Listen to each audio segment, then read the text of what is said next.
This extinct elephant relative had the entire garden shed on its face, a lower jaw that looked like a shovel but functioned like a scythe.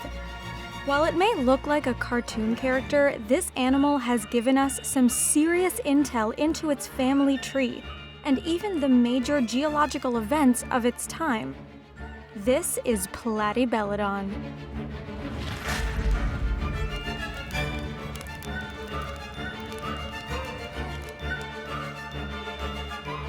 Hi, I'm Talia Lowi-Merri, and you're watching Paleologic. Today, we're talking about a scoop-faced, elephant-like animal lovingly nicknamed the shovel tusker. Platybelodon was a genus of likely 5 species of extinct animals that lived across Europe, Asia, and Africa. Platybelodon, which loosely means flat-tusked, was a member of the order Proboscidea. The only surviving family of Proboscidea is Elephantidae, which encompasses our modern elephants. Proboscideans were, and still are, the largest land mammals ever known. The biggest of the big that we know of was Paleoloxodon pneumaticus, or the Asian straight-tusked elephant, which stood over 5 meters at the shoulder and probably weighed 22 tons. Other extinct proboscidean families include mastodons and stegodons, which lived until as recently as 4,000 years ago.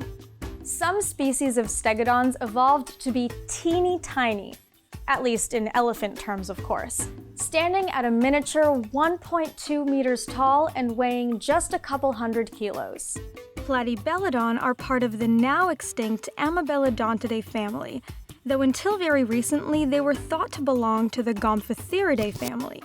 Gomphotheres were widespread across all continents, except Australia and Antarctica, and first appeared somewhere around 25 million years ago and died out just about 8,000 years ago in the early Holocene.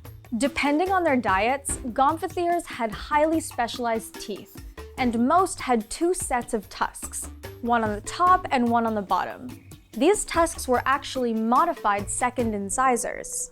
The first set grew downwards like an elephant's, and the second grew upwards out of the lower jaw. They also had trunks or proboscises, some of which were elephant-sized, others which were shorter like the snout of a tapir. The spoon-jawed Platybelodon lived during the Miocene. They were slightly smaller than modern-day elephants, at about 3 meters long, and they likely weighed about 2 to 3 tons. Since its fossils were most often found near what would have been bodies of water, it was originally assumed that Platybelodon used its flat lower tusks in combination with its trunk to scoop up water plants. More recently, however, one study looked at the characteristic curved wear pattern on the lower tusks to try and understand Platybelodon's diet. The best current hypothesis is that these tusks, which are consistently sharpened, were used to slice vegetation. This theory would therefore turn their tusks from shovels into scythes. For decades, most images of Platybelodon show it with a wide and flap-like trunk, thanks to Margaret Flinch and Henry Fairfield Osborne's restorations from the 1930s. That flappy structure of the trunk has been challenged in recent studies, since it doesn't seem to be based on sound morphological evidence. Instead, it was more likely that Platybelodon had a functional trunk, much like modern elephants, which it would use to grasp vegetation to drag across its lower tusks to cut up and eat. Unlike some extinct animals which are shrouded in mystery due to lack of fossil evidence, we actually have a pretty good picture of Platybelodon's frame and growth, thanks to a wealth of fossilized skeletons that have been found. One quarry in Mongolia revealed almost 10 complete specimens, most of which were very young Platybelodons that likely got stuck in a bog-like area and died. An adult specimen from the site even had an unborn fetus skeleton between its pelvic bones, so we can see how Platybelodon developed from the womb to adulthood. The abundance of Platybelodon specimens that have been found have given us clues about more than just their eating habits. From these fossils, we know that Platybelodon males and females had different tusk structures.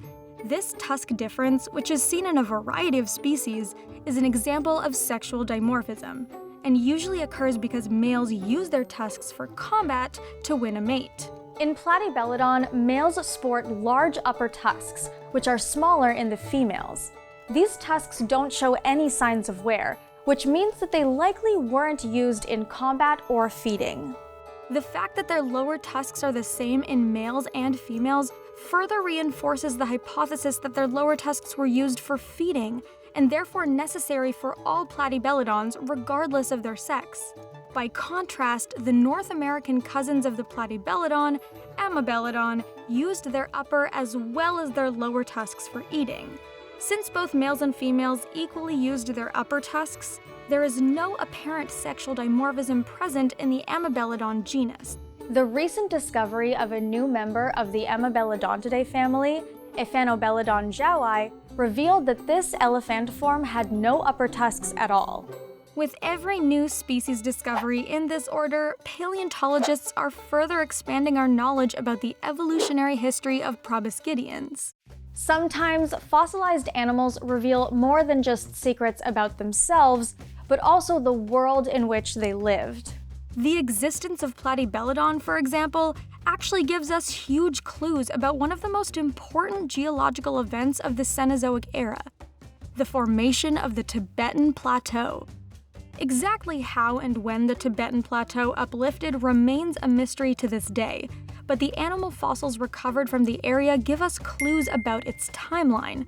For example, giant rhinos from the Oligocene were found both north and south of the plateau, indicating that it wasn't high enough to prevent the exchange of large animals 33.9 to 23 million years ago.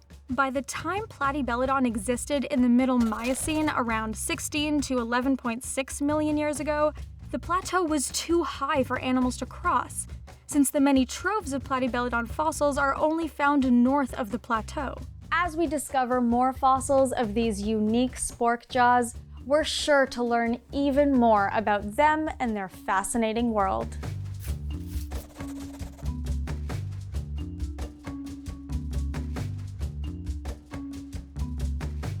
So what should we talk about next? Please let us know in the comments below, and don't forget to subscribe for new episodes every week.